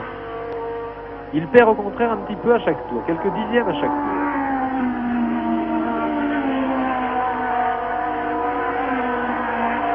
Ah, là, il vient d'en regagner un petit peu. Oui, 2 dixièmes, il a Là, il vient de reprendre 2 dixièmes, 2 secondes 8 dixièmes entre Jochen Rindt et Jackie Stewart. Alors, attends.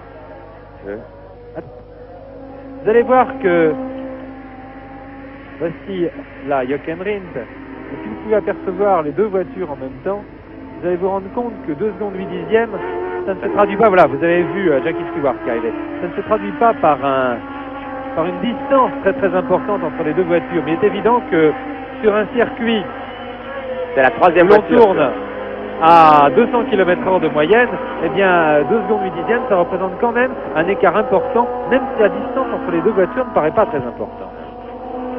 Alors on voit actuellement Jochen Rindt qui passe Jackie Hicks, et je pouvais espérer, avant que ce dépassement soit fait, que Jackie Stewart puisse revenir à la faveur de ce dépassement. Si Jochen Rindt était arrivé à l'entrée d'un virage derrière Jackie Hicks, il aurait pu être quelque peu retardé, et la manœuvre dont a profité tout à l'heure Jochen Rindt aurait été faite à l'inverse, si vous voulez, et c'est Stewart qui en aurait profité. Seulement, ça ne s'est pas produit. Voilà. Vous êtes finalement, François, pour une grande justice. C'est très bien, ça. Oui, ils sont tous à tour maintenant. Et voilà, donc, à partir de maintenant, puisque vous avez vu que Jochen Rindt avait passé Jackie Hicks et que Jackie Stewart maintenant va s'y employer, eh bien, tous les concurrents sont à un tour. Sauf évidemment Jackie Stewart. Donc, seuls Jochen Rindt et Jackie Stewart sont dans le même tour.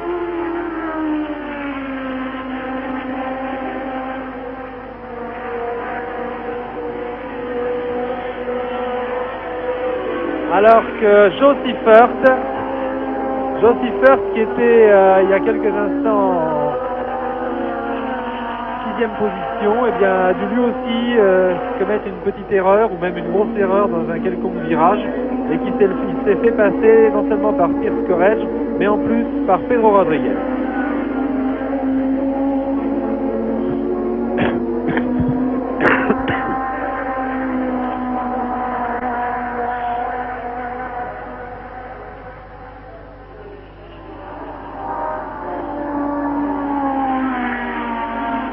j'aperçois là-bas... Oui, alors Stewart est revenu là. Stewart est Stewart, revenu encore, il a gagné 5 dixièmes là. Alors François Sever me signale que Stewart a gagné 5 dixièmes. et c'est peut-être à la faveur de ce dépassement. Et ça relance l'intérêt de la course. C'est John John Miles. Miles pour la 4 roues motrices s'arrête à son stand. Ce qui va permettre à Jean-Pierre Beltoise de gagner une place. Oui, Jackie Stewart. Voici John Miles. John Miles qui était un nouveau venu dans le monde de la Formule 1. En effet, il a été engagé par Colin Chapman pour piloter la voiture à 4 roues motrices. Il l'a déjà piloté, ma foi, assez peu de temps à Clermont-Ferrand, puisqu'en effet la voiture n'a pas tardé à casser. Mais ici que Jackie X double Vic Elford, prend un tour à Vic Elford. J'étais en train de vous parler de John Miles, qui donc depuis Clermont-Ferrand pilote la voiture à 4 roues motrices. Il a 26 ans, il est assez amusant parce qu'il a un physique d'étudiant bien sage. C'est d'ailleurs le seul pilote de Grand Prix à porter des lunettes à verre correctif. Et c'est le fils de l'acteur Bernard Miles, qui est très connu ici en Grande-Bretagne. 2 secondes et 1 seconde 8 là. Et l'écart entre Rindt et Stewart est passé de 3 secondes tout à l'heure à 1 seconde 8 dixièmes maintenant.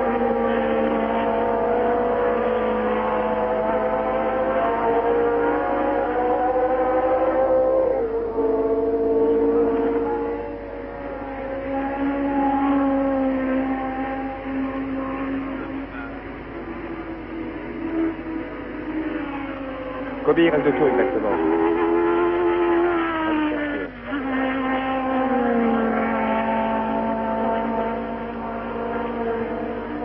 Oui, donc Jackie Stewart remonte actuellement sur Jochen Rindt et j'aperçois Ken Tyrrell là dans les stands, qui est le directeur de Matra International, le chef d'équipe de Matra International, qui est en train de passer des panneaux à Jackie Stewart. Ken Tyrrell qui est d'ailleurs le modèle des chefs d'écurie, c'est vraiment un personnage extraordinaire. Et je suis assez content car il y a un garçon qui s'appelle Bruno Morin et qui est ingénieur à la Matra et qui sert actuellement, si vous voulez, un petit peu d'intermédiaire entre Ken Tyrrell et la Matra. Et je discutais l'autre jour avec lui, à 23 je me suis secondes de aperçu tour, que Bruno Morin, au contact de Ken Tyrrell, avait énormément 23 appris. secondes, hein, pas et une que, 23. si vous voulez, c'est une excellente formation pour des gens qui peut-être un jour seraient capables maintenant de faire de très très bons chefs d'écurie français, dont nous manquons un petit peu. Des Ken Tyrrell en France, il faut bien reconnaître qu'il n'y en a pas.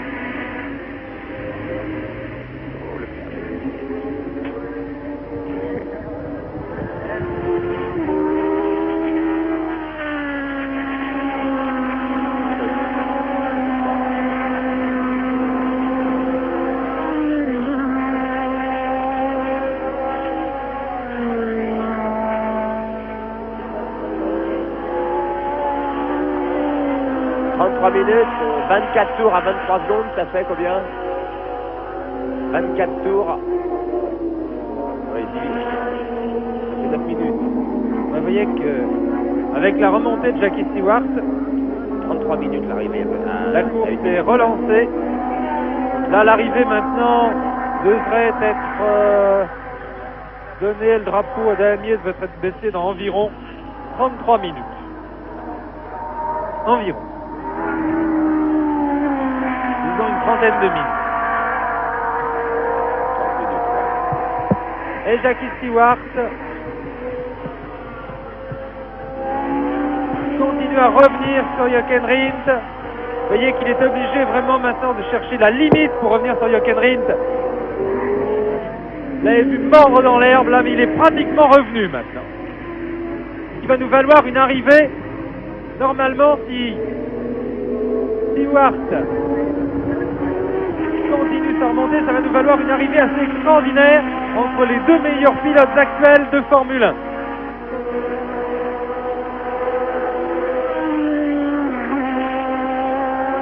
Jackie Stewart a passé Jochen Rindt.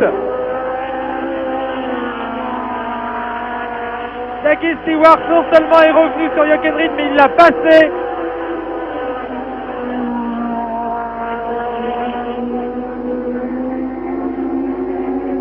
Et immédiatement, il semble creuser un léger écart. Un net écart même. Peut-être Jochen Rindt a-t-il des ennuis mécaniques. Ouais, il s'arrête. Ah oui, Jochen Rindt s'arrête. Arrêt de Jochen Rindt.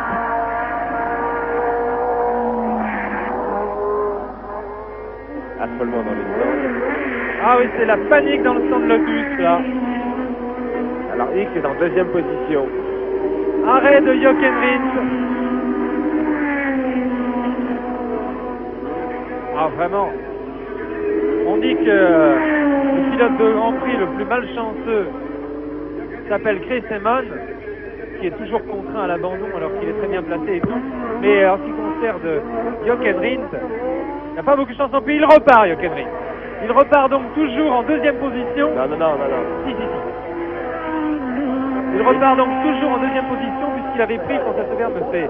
Non, mais si, puisqu'il avait pris tout à l'heure un tour à Jackie X. Il est donc actuellement deuxième, mais Jackie X est rentré dans le même tour Ensuite que McLaren. McLaren aussi. Et McLaren également. McLaren qui lui est quatrième. Il y a John Miles qui est en panne de boîte de vitesse, il ne peut plus changer les vitesses. Ça se met tout doucement au régime. Ferrari qui s'arrête.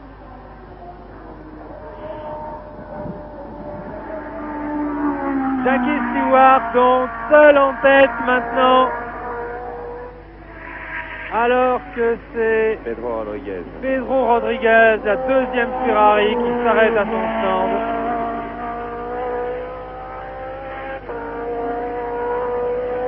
La Ferrari de Pedro Rodriguez maintenant.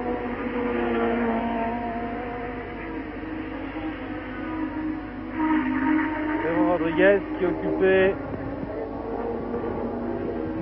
la 8e position.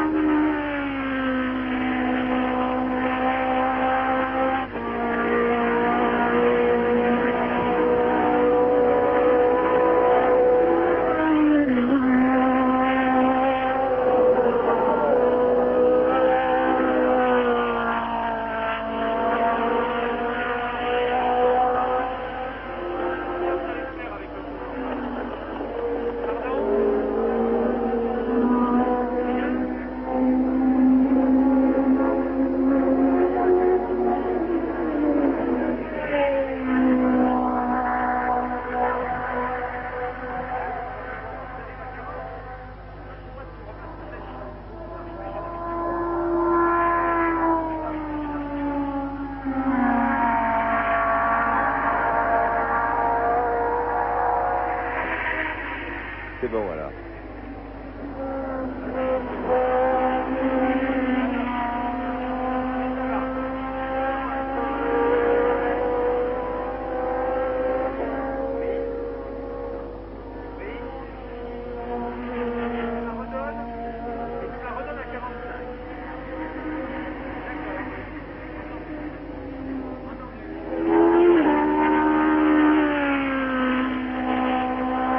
Bien, nous avons essayé, en nous démenant un petit peu, nous avons essayé de trouver une formule qui soit même de satisfaire à la fois les amateurs d'automobile, et Dieu sait s'ils sont nombreux, et également les amateurs de cyclisme, et Dieu sait s'ils sont nombreux aussi. Ce qui fait que je rendrai dans quelques minutes l'antenne à Paris, juste pour permettre de suivre l'arrivée du Tour de France, et Paris me redonnera l'antenne vers 16h45 pour nous permettre de suivre l'arrivée du Grand Prix de Grande-Bretagne. J'espère que comme cela, tout le monde arrivera à être content. Bien qu'il soit très difficile d'arriver à satisfaire tout le monde, en tout cas, nous aurons eu le mérite d'essayer. La Rindt a 33 secondes de retard sur... Et maintenant, François Sever me signale que Jochen Rindt, après son arrêt, a 33 secondes de retard sur Jackie Stewart. Par conséquent, nous sommes à combien de tours de l'arrivée? Nous sommes à 18 tours de l'arrivée. Sauf incident de dernière minute, eh bien, Jackie Stewart a maintenant pratiquement course gagnée. Là, vous voyez sur votre écran Jackie X qui occupe la 3e position devant Ross McLaren.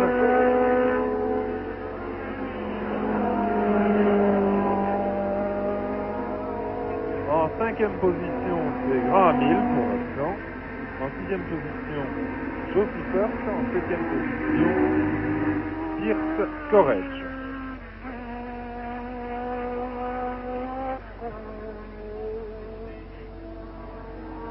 En 8e position. Courage vient de doubler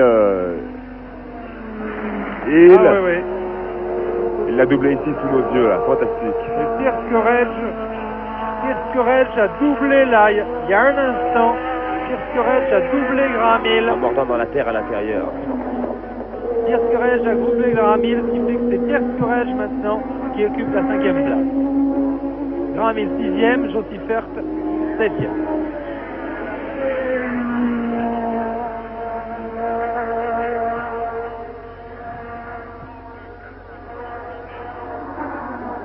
Je ne sais pas si vous avez idée, en voyant courir ces voitures de Formule 1, du prix que peut coûter une Formule 1. C'est quelque chose d'extraordinaire. Ce qui compte, c'est pas tellement, si vous voulez, le prix de la voiture elle-même, qui est difficile d'ailleurs à établir, car il faudrait tenir compte des études, d'un tas de choses qui interviennent. Mais par exemple, je pourrais vous donner les prix de quelques accessoires. Une fusée de roue pour une Formule 1 coûte 3000 nouveaux francs. Il y en a 4 bien sûr sur la voiture, et en plus on peut compter qu'une fusée de roue fait 3 courses en tout et pour tout. Une jante de roue coûte 800 francs, et on peut compter qu'elle fait 3 courses également.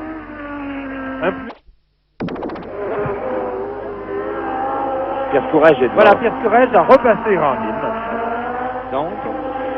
Donc actuellement, une très très grosse bagarre pour la 5e place.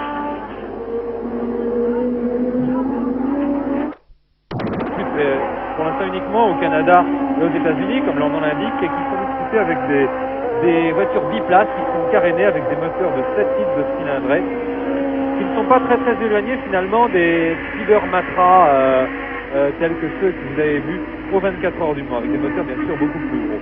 Bien dans ces courses Can-Am, les prix qui sont attribués sont très très très importants, car les constructeurs américains, enfin je veux dire les organisateurs américains, ont quand même beaucoup mieux résolu les problèmes de publicité et d'argent à ramasser, pour parler argent, que les organisateurs européens. C'est bien que tu as pu l'antenne.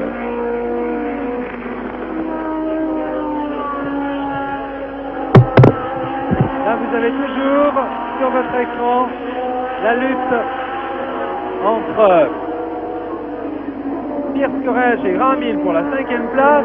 Je vous répète les positions, car maintenant dans 1 minute je vais rendre l'antenne à Paris pour l'arrivée du Tour de France. Je vous rappelle donc les positions. En tête, détaché, Jackie Stewart. En effet, Jochen Rindt, qui était la première place, a dû s'arrêter pendant quelques secondes à son stand, et il se trouve maintenant à une trentaine de secondes.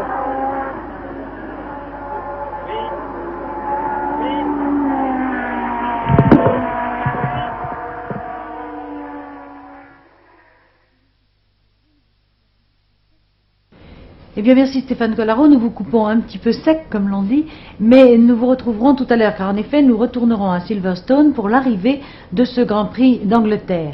En effet, il va être l'heure maintenant, en Eurovision, de l'arrivée de l'étape d'aujourd'hui, du Tour de France, étape la 21e. Et puis nous retournerons au Tour de France en revenant de Silverstone un petit peu plus tard.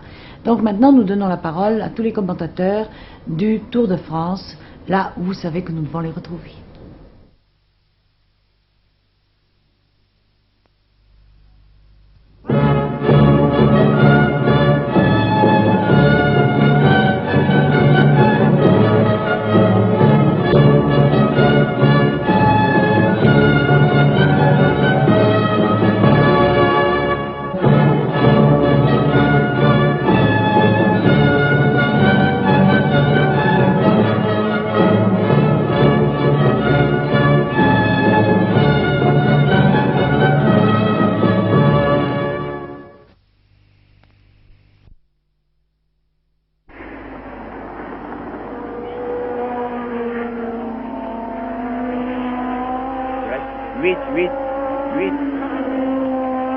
ici à Silverstone à nouveau, où il reste maintenant 8 tours à couvrir avec toujours en tête détaché Jackie Stewart qui compte une trentaine de secondes d'avance sur Jochen Rindt. Jochen Rindt qui semble d'ailleurs à nouveau connaître quelques ennuis en ce moment. En troisième position, c'est la voiture que vous avez sous les yeux, la Brabham de Jackie X.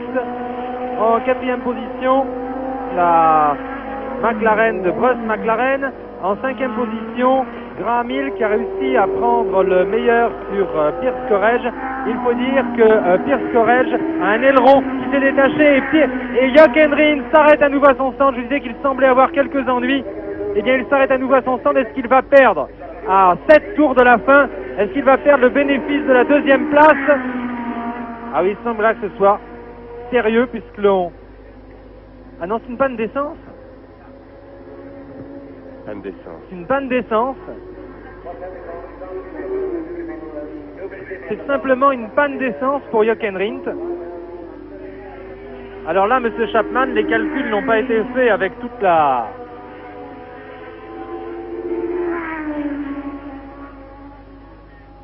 Les calculs n'ont pas été faits avec toute la rigueur voulue, puisque Jochen Rindt se trouve à court d'essence à 7 tours de la fin.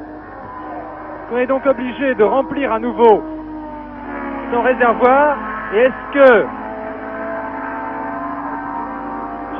que Jackie X va pouvoir en profiter? Je crois bien. Là, vous voyez Jean-Pierre Beltoise ici, je vous l'ai dit, court avec la 4 roues motrices qui n'est absolument pas dans le coup. Jean-Pierre Beltoise occupe quand même, à la faveur des abandons successifs, la 8e place. Il a tourné très très régulièrement. Il a fait ce qu'il a pu, le pauvre Jean-Pierre, mais évidemment avec cette voiture, il ne pouvait guère espérer mieux. En tout cas, on a pu noter avec satisfaction que la Matra à 4 roues motrices arrivait à tenir sans le moindre ennui toute une course de Formule. C'est très très encourageant pour la suite des opérations. Oui, la question qui se pose donc maintenant, c'est de savoir si Jackie X va profiter de cet arrêt essence de Jochen Rindt pour lui ravir la deuxième position. Je pense que c'est déjà fait. Hein. Là ici Jackie Stewart. Ouais. Voilà, voici Jackie X qui arrive maintenant. Il est deuxième. Là, vous ne le voyez pas. Devant les stands, et je pense donc que Jackie X est maintenant deuxième. Attendez quand même quelques instants pour que je vous en donne confirmation.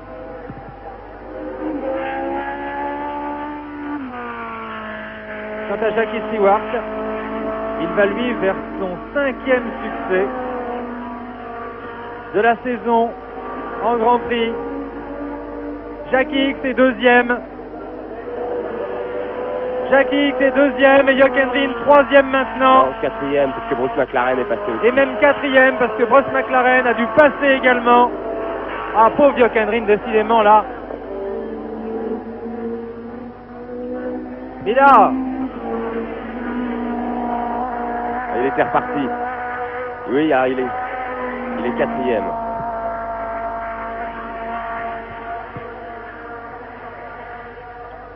si vraiment il n'y a pas eu une quelconque fuite d'essence, que je ne pense pas, et c'est Graham Hill qui s'arrête maintenant lui aussi, sans doute lui aussi à court d'essence.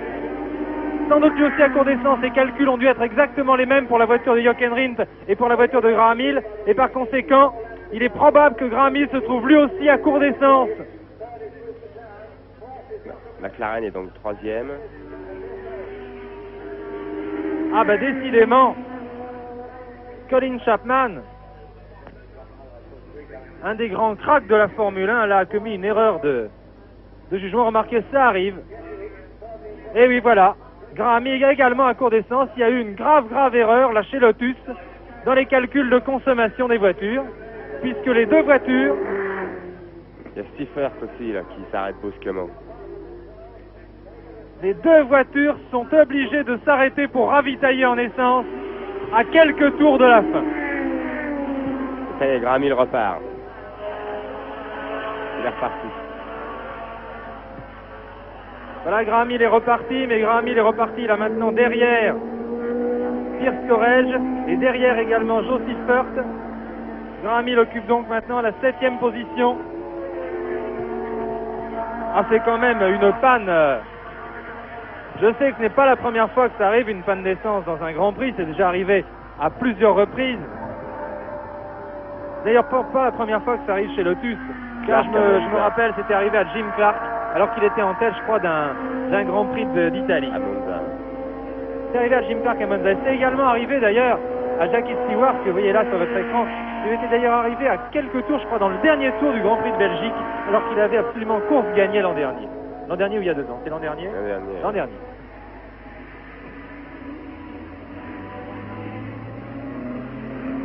Là, je suppose que le pauvre Colin Chapman doit s'arracher les cheveux, car évidemment, un tel ennui devant son public en plus,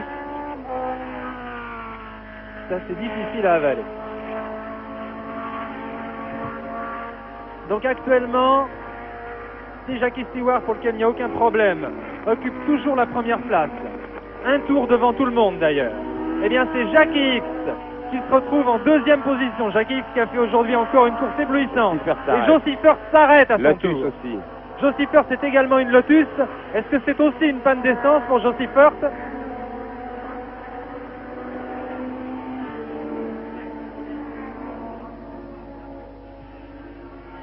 Est-ce que c'est également une panne d'essence pour Joe Seifert?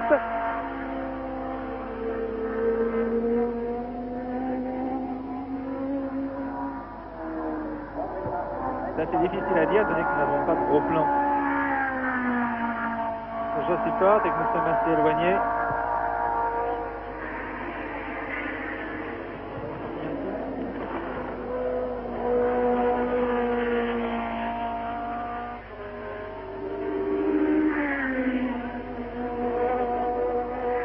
Encore 2 tours alors donc.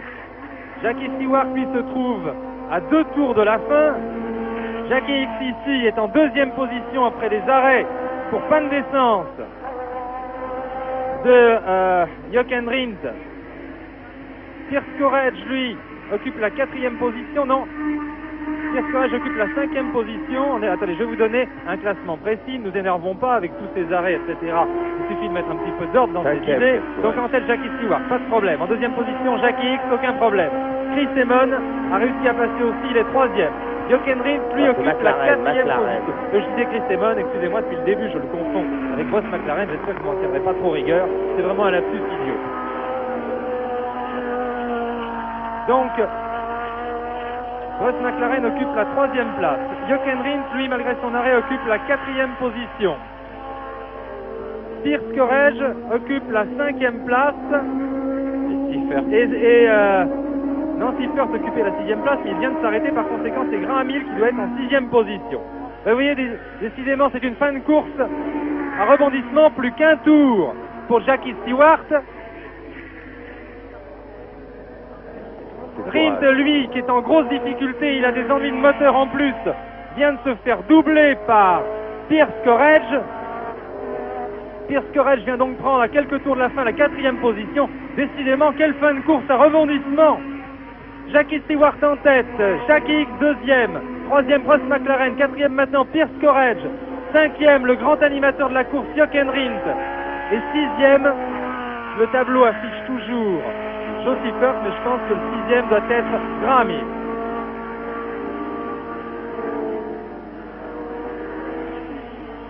Non, c'est même plus Graham Hill. Graham Hill s'est arrêté trop longtemps. Le 6e, c'est maintenant Vic Halford. Vous voyez que le classement se trouve complètement bouleversé en cette fin de course. Graham Hill passe lui aussi au ralenti. Le dernier tour.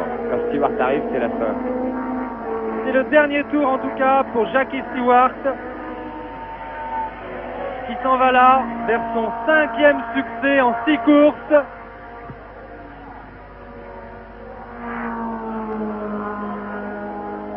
Le voilà. Le voilà, voilà la fin. Voilà Jackie Stewart. Voilà Jackie Stewart qui vient de gagner son 5e Grand Prix de la saison. Jackie Stewart qui a maintenant une avance considérable au championnat du monde puisqu'il compte 45 points alors que le 2e de ce championnat du monde compte seulement 16 points. Le 2e étant toujours en principe Graham Hill. Non, à égalité avec X. Non. Ah, ben c'est vraiment une fin de course très très très étonnante. Jackie Stewart. Et regardez, Jackie X qui arrive en roue libre Jack Hicks qui arrive en roue libre et en panne d'essence lui aussi. Et regardez Bruce McLaren qui arrive maintenant sur ses talons, mais il est troisième quand même. Jack Hicks a eu juste assez d'essence pour terminer. C'est vraiment incroyable cette fin de course. Vous avez vu Jack Hicks passer la ligne d'arrivée absolument en roue libre, en panne d'essence. Bruce McLaren est arrivé lui aussi troisième. Voici maintenant le quatrième qui est Pierce Courage.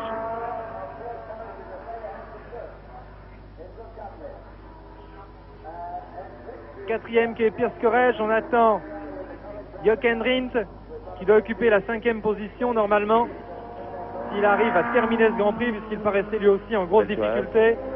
Jean-Pierre Beltoise, lui, doit terminer 8e avec la voiture à 4 roues motrices, qui, je vous le répète encore, si vous n'avez pas suivi le début de ce reportage, la voiture à 4 roues motrices avec laquelle il a été contraint de courir à la suite de l'accident de Jackie Stewart au cours des essais. Jackie Stewart qui a donc pris pour la course la voiture de Jean-Pierre Beltoise, lui laissant la 4 roues motrices, sa voiture de réserve, qui n'était manifestement pas dans le coup au cours de ce Grand Prix.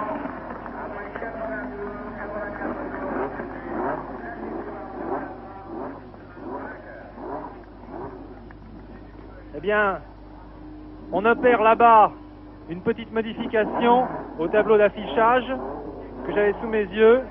Écoutez, d'après le tableau d'affichage, la 4e place serait pour Jochen Rindt et non pour Pierce Courage. Là, il monte. Vous voyez que Pour le tour d'honneur, ça. Il monte. Jackie là. Stewart monte sur un petit chariot qui va lui permettre d'accomplir son tour d'honneur. Jackie Stewart qui marche allègrement sur les traces du grand Jim Clark, du regretté Jim Clark, un des plus grands coureurs, un des plus fabuleux coureurs de tous les temps. Jackie Stewart rappelle d'ailleurs Jim Clark par son style, par sa manière de conduire. Et en tout cas, cette année, Jackie Stewart, on peut dire que Jackie Stewart est parti pour égaler le record établi par Jim Clark au cours d'une saison de Grand Prix, puisque Jim Clark avait réussi à gagner 7 Grands Prix dans l'année. Or là, alors que nous sommes à peine à la mi-saison, Jackie Stewart a déjà gagné 5 courses. Le record de Jim Clark était de 7 courses.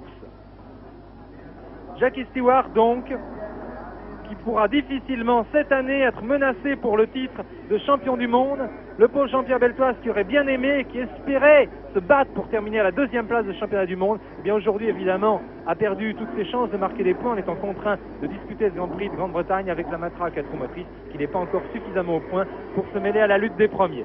Je vous donne les positions telles qu'elles me sont indiquées par le tableau d'affichage qui est exactement en face de moi. En tête donc Jackie Stewart. 2e, Jackie Hicks, encore extrêmement brillant aujourd'hui à son habitude. En 3e position, Bruce McLaren.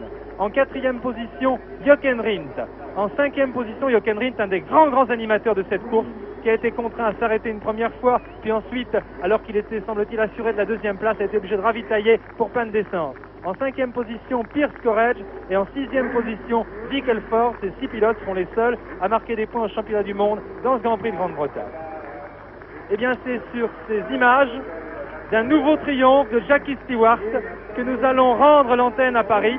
Ici Stéphane Collaro qui vous parlait de Silverstone en Grande-Bretagne avec le concours, le très gentil concours de François Sever qui espère lui aussi très bientôt faire ses débuts en Formule 1. Ce ne sera peut-être pas pour l'année prochaine, mais pour l'année suivante. En tout cas, les possibilités énormes qu'il a montrées en Formule 2 en gagnant le Grand Prix de Reims le laissent supposer. Ici Silverstone, à vous Paris.